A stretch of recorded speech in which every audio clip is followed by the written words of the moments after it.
Chairman, if I might just bring members' attention to the updates.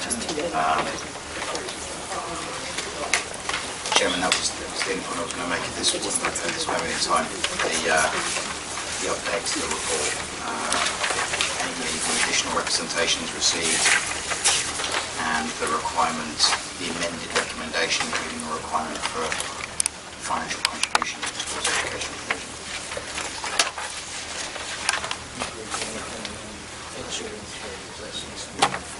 For 2 and 3, I will probably, if that's okay, ask Richard to comment. You're in the committee at the moment, but what I think I should probably comment on is the 5-year housing land supply, which was raised by the First Deputy and by Councillor Cartwright as well. And that is that the last time this was formally reported to you as a committee was the December meeting, and at that time we were told that the Council had a 5-year housing land supply position somewhere in the region of 3.6 years. The shortfall against the target we've got set for the end of March this year was 660 units. The target, or what the council, what the government asked us to show, is that we've got a 5-year housing land supply of deliverable sites. And there's always this discussion as to what constitutes deliverable. By and large, not in every case, but by and large, if it's got a planning permission, that gets regarded as deliverable. You as a committee have considered and resolved to grant a number of schemes recently at the January meeting, but none of those have been formally issued as of this date. They're all subject to legal agreements. There's ongoing negotiations on those. So as of this moment, none of those main decisions have been made, Chairman. So at this time, there's very little that's actually been formally issued. So people don't think I'm just trying to avoid answering the question. Even if you were to factor in all of those schemes that were permitted at the January meeting and count those now, you would still, as I understand it, at this time have less than 4.5 years. So you still would be at 5 years. In addition to that, Chairman, as I've said, that's our target for the end of March this year. Once you get past March, next year's requirement will be added for 420 units. And also, as we go into the next financial year, any shortfall from the current year will also be added to that figure. So sorry to put in such a gloomy way, Chairman. I just want to be honest with members that as of this moment, this council has not got a 5-year housing land supply.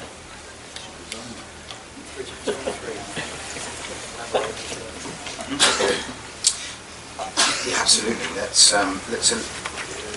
me explain and comment on policy DSP 42 first of all, which is the expectation that the proposal will be sustainably located adjacent to and well related to the existing urban settlement boundaries and well integrated with the neighbouring settlement. Officers consider that the site is reasonably sustainably located in terms of its location. I've got the location plan on the screen. You'll see the relationship with the urban area. So the urban area comprises Southern Crescent, Sixpenny Close, the Florence and those properties there, and it is adjacent to that urban area. And in terms of its location, it is reasonably located to all of the facilities that you find in Loxheath Centre, for example. It is comparatively close to the local school. The local school is on the same location plan. So in terms of its distance from the local school, it is close. And other local facilities are within a reasonable distance with walking, cycling or driving. And so in terms of meeting policy DSP 40, the second point, officers felt that was acceptable. DSP 40, the third point is more detailed, and you'll find the commentary on that on pages 37 and 38 of my report. So in that, it's described that the layout is described, and also the comparison density-wise of the scheme with the adjacent site, the adjacent housing development in Southern Crescent is given. And as you heard from Councillor Ford, there is a difference in the density. The adjacent housing site in Southern Crescent is estimated to be, on average, around 21.5 dwellings per hectare. Moving into the site itself, the eastern part of the site here is at around about 30 dwellings per hectare, and then moving on to the site, the western part of the site, 45 dwellings per hectare. So in terms of transition in density, as you come through the site, that density increases. I think what I would say is about dwellings per hectare, looking at things purely in terms of dwellings per hectare, it comes with a bit of a health warning. A perhaps more realistic way of looking at density and character would be space between buildings, for example, to setbacks of dwellings, garden sizes, and the general spaciousness of development.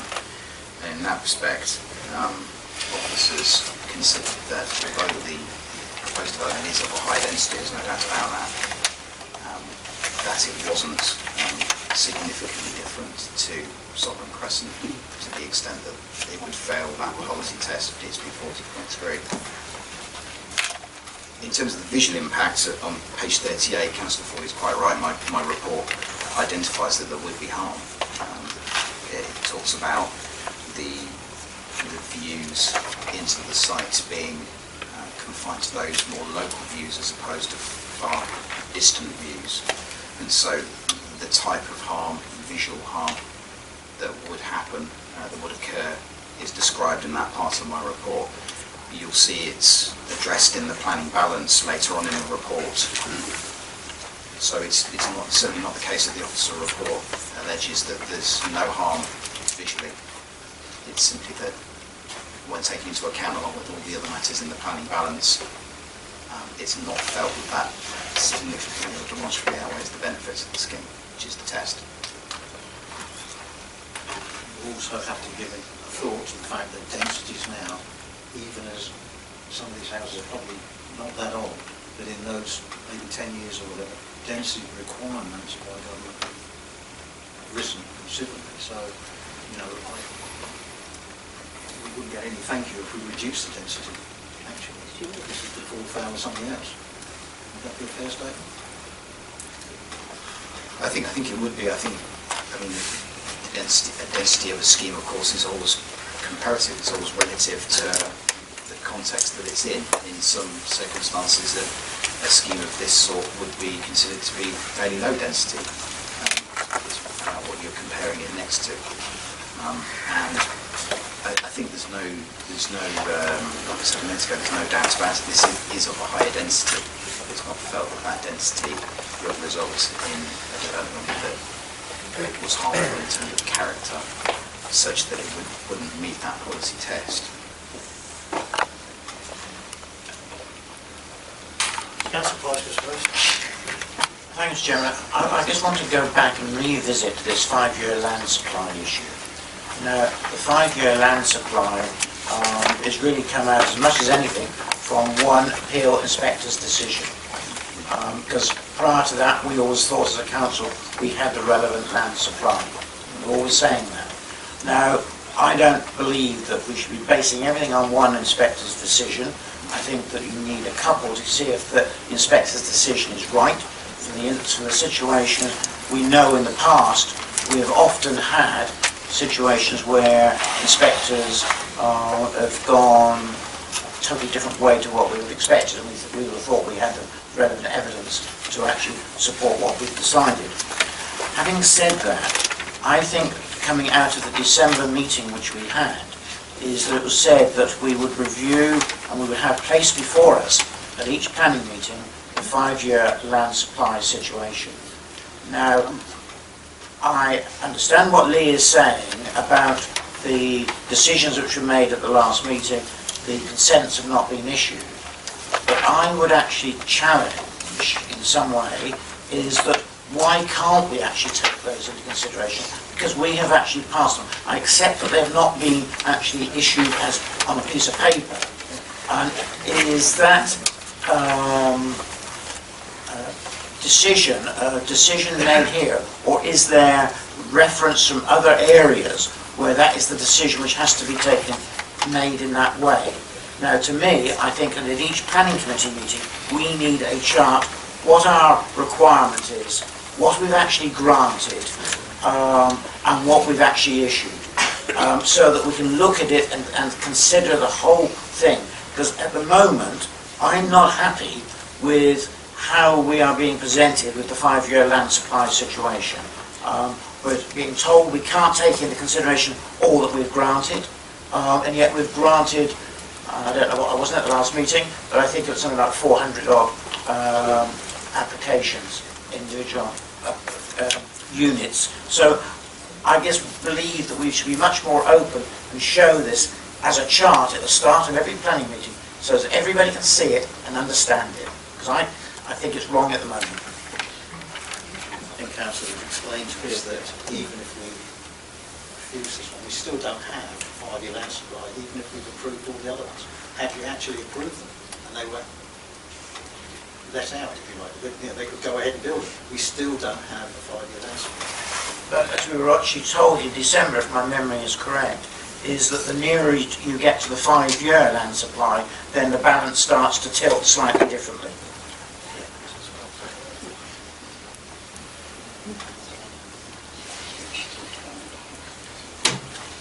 If you were incredibly close, then you as planning committee members could no doubt take that into account, Chairman. I think what I suggested a moment ago is, with a tailwind, if you included everything that this committee's resolved to grant in recent times, you're still under 4.5 years as of this moment. In a month's time, approximately 1st of April, next year's requirement of 420 units will also then be added to the 5-year housing land supply requirement. In addition to that, if there's any shortfall, i.e. the council hasn't delivered as many units, or there's not as many units built as were needed for this year, that will also be added onto that figure. So the gloomy picture I painted, Chairman, was that as of this moment, I think you're somewhere off 5 years.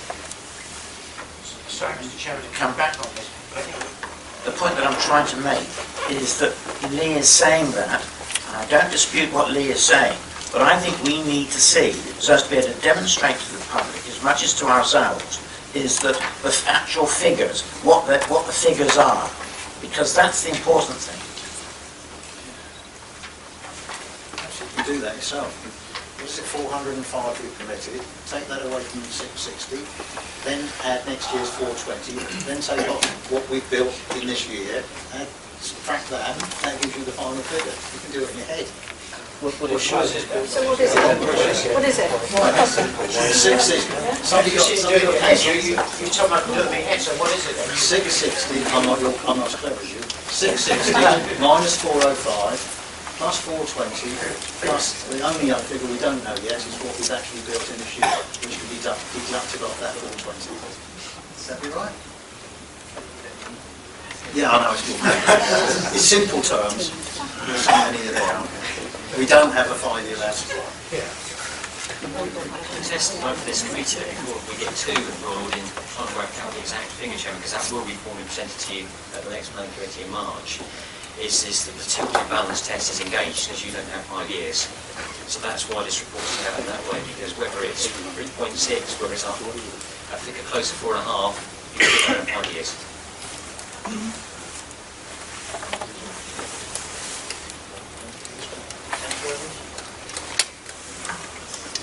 Thank you, Mr. Chairman.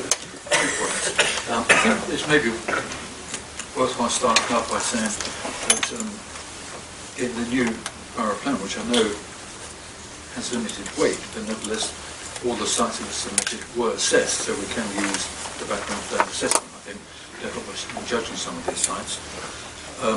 This site was assessed in that plan as being developable but not preferred. It was not rejected.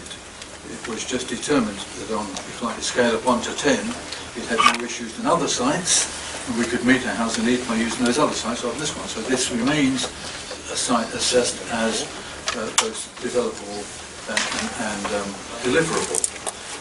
Now, having said that, we are here today solely because of the 5-year housing land supply. And the situation effectively says that the not preferred side of that statement goes out the window. And the bit which we're forced to look at is the bit that says, yep, it is a developable site. Now, having said that, if you get past that element is in terms of why we look at this, even though it's in the countryside. I do think we need to look at these applications from a purely planning perspective. And there are two issues in this particular application which give me fundamental concerns.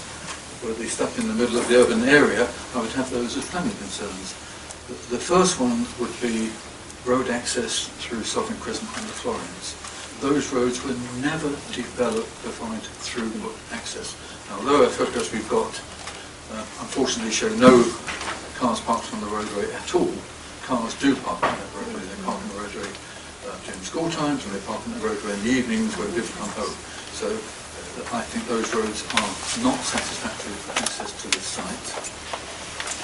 And secondly, although I understand the pressure for increased densities, I think this land development, as proposed, is out of keeping with the locality, and particularly with the Florence and Southern Crescent, which is a very attractive estate.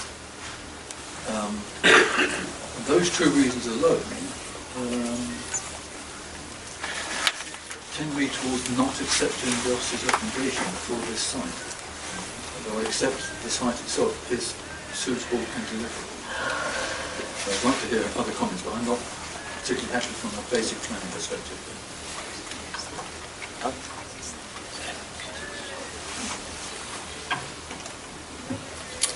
Thank you, Chairman. I think this is a really difficult one. I don't like to see any blade of grass built on unless we really have to do so. I've got a couple of questions. First one, Mr. Hardwick, the First Deputy, talked about the boundary will have to be breached. Can I have an answer as to where and why? Richard. I believe that was in reference to if I can explain, I think the reference that Mr. Hardwick was making was was to the landscape buffer, which was originally when the David Wilson development of Southern Crescent, Florence and Sixpenny Close was built, was introduced, and this was a landscape buffer that ran along this boundary here. And members will be familiar with the concept. It's used often to green the edges of new urban developments and the urban area to help that transition into the countryside. Now, whilst that was the original intention, that it would be a landscaping buffer and planted out, the reality today is that that buffer, the southern part of that buffer, is used as an access to this dwelling here. The northern part of the buffer has been incorporated in most circumstances, to my knowledge, into these gardens of these properties.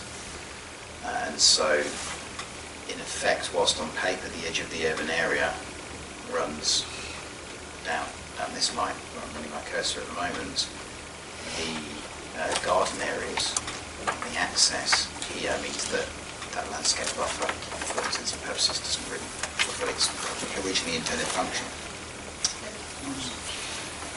Thank you, Richard, and thank you, Chairman. Schools, education.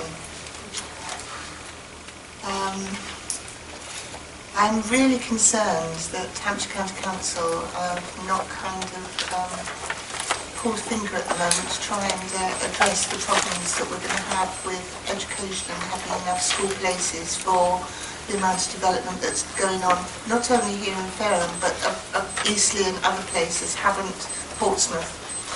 And even with putting in money, SIL money, 106 money, 123 money, whatever it is, into the pot for Hampshire County Council, I can't see it being enough. So that concerns me.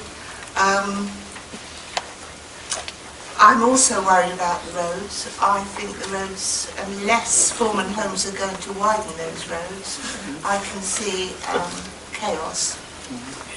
And we've already got many cars parking on drives. This one I'm finding really hard because my head says one thing and my heart says something else, but in planning terms, we have to make decisions with our hands tied behind our backs, which I find really hard. and know that this site was determined to be developable but not preferred, which means that it's up for grabs, really. So I'm going to listen to the rest of the arguments before I make a final decision. Thank you, Chairman. Thank you, Chairman. I too have, it's a pity the highways person has gone actually, but difficulty looking at Southern Crescent, because actually on page 39 it says, while the road is indeed narrow in parts, this is typical of a residential side street. I don't consider a side street one where you should actually put 46 houses at the end of it and there's a bus through there. So therefore, on highway grounds alone, I can't support this application.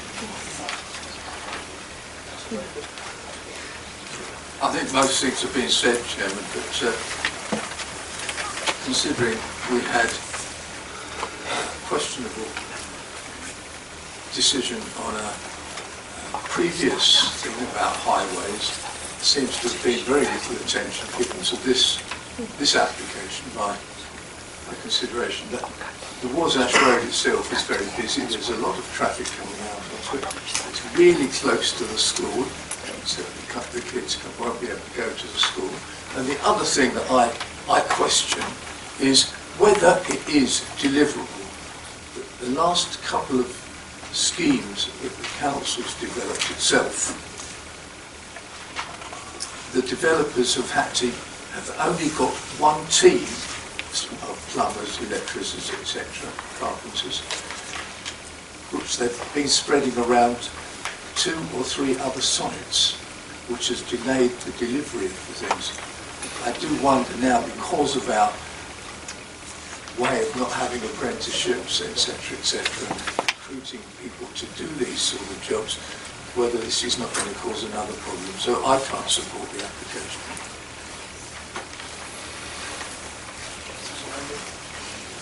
Yes, thank you. Number of points I think are a bit fallacious in the arguments that have been put forward. One is on density, of course. Density goes up the smaller the units that you put in it. That doesn't mean to say there's less space around them or they're less attractive. If you put in 2 4-bedroom houses, you can probably take that down and put in 3 2-bedrooms and thereby increase the density. Argument that the road is too narrow to carry traffic. It's not too narrow at the moment. The last house on this access road, when you get to the gate at the end, that's accessible now. So why isn't the proposed development equally as accessible? And to cite indiscriminate parking by people with very large vehicles who choose to live on the road instead of living on their own property, I don't think is an argument which is sustainable for refusal. As far as the formula is concerned, we're quite happy with the formula when it rejects something. When that same formula is used and it approves it, or recommends an approval, it's then the formula is flawed. And I don't think that's a sustainable argument either.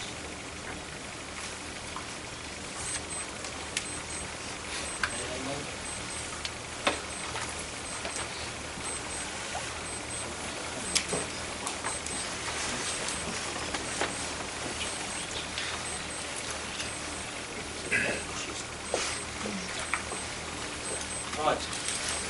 We seem to be in a situation of not approving this. So, we'll run with Excel. Right, do I have a contrary?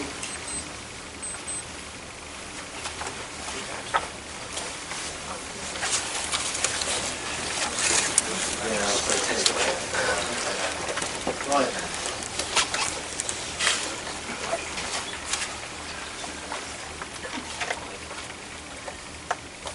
Right, do I have a proposal and a second for the officer's recommendation and corporation?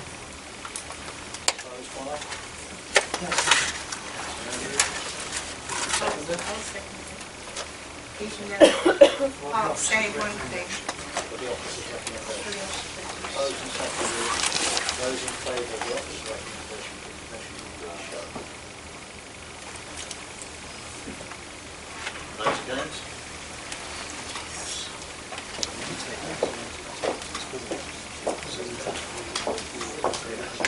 Right, proposer for refusal then?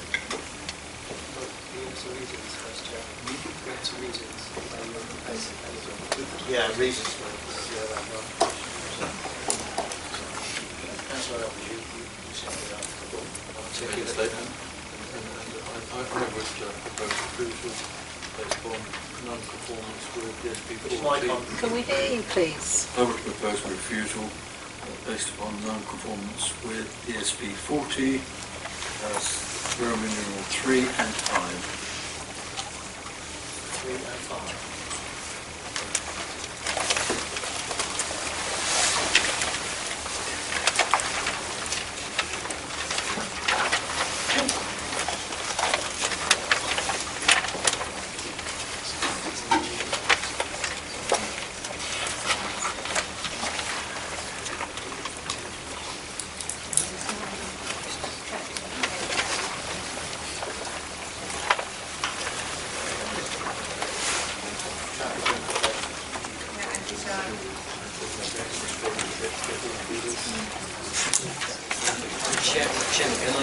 I'll help with the discussion I've had so far. Perhaps I'm just getting clarity from members as to what the reasons for refusal is they'd like to vote on. I mean, taking the report itself first, at the end of the report we've said if you had accepted the officer's recommendation, a number of issues would have been subject to a legal agreement. So in the first part I would suggest if members aren't looking to permit this, each of those 4 bullet points after the recommendation should actually form part of the reason for refusal, because you'll no longer be able to secure those. There won't be a legal agreement, so you aren't able to secure the provision and the transfer, on page 42, Chairman, after the recommendation. So you're not able to secure the provision and transfer of areas of open space, oil corridors, buffer zones, etc. So the absence or the inability to do that should be, in my view, one of the reasons for refusal. Similarly with the pedestrian and cycle access, similarly with the financial contribution towards the mitigation partnership, and also you won't be able to secure affordable housing, so in my view that should also form part of your reason for refusal. And in addition to that, from the update sheet, Chairman, we were recommending to you sort of contribution towards education facilities. I would suggest that should also form members' reasons for refusal. And in picking up on the points I believe the members have made, Councillor Evans has made, and this is the bit the members would need to clarify for me. Members seem to be concerned that the suitability of the existing access road that's on Crescent to support the level of vehicles needed or would be served by this development. And the second issue I think is for members to clarify, is it the character of the area, the scale, the densities of the scheme that's also concerned to them? Exactly what I was going to say. In terms of policies, if you have the liberty of just reading out the policies that will relate to then, Chairman, that would be CS5, CS14, CS17, CS18, CS20, DSP6, DSP13, DSP15 and DSP40 relate to all of those issues that members have listed. Just a bit of clarification. I didn't go back to the base policy statement because except in the 5-year housing land supply issue, I accepted this site and it notes in the currently designated countryside that those elements in the existing adopted plan were not as relevant as they should be. Therefore I related to DSP40 and the two sub-items. As long as we're okay still referencing the others, okay, but I'm not challenging whether or not this site is suitable in the totality, just that in the detail it is not, which is a good example where the difference between sites being proposed for consideration in a plan and when we come to the detailed planning application, it may not meet the needs. In this case, I don't think it's in the detail it meets the needs.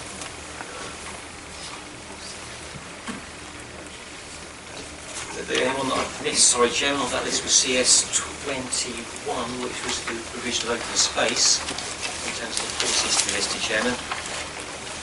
And also, for the minutes, if that is the vote the members are going to take, we would really record that you've undertaken the balance report provided under paragraph 14, and you've concluded that the adverse impacts of planting permission would significantly demonstrably outweigh benefits as a committee. Yeah. At that point, I'll go quiet, Chairman. That's the one that I'll propose, I think, to vote on now. Proposer and seconded by Councillor Dover. Those in favour, please show of hands. It's carried. Recommendation is refused.